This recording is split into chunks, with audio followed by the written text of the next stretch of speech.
What's up friends, Andrew here. In this video I'm going to show you how to fix Windows search bar missing on Windows 11. So in case you're not seeing the Windows search bar here, you can easily go ahead and fix this by right clicking on the Windows icon and click on settings.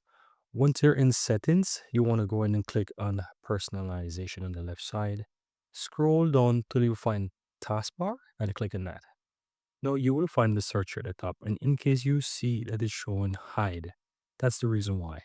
Click here, and you can choose search icon only if you want to only use a search icon, or if you want to use a search box, you can click it as well, and you can see immediately it appears.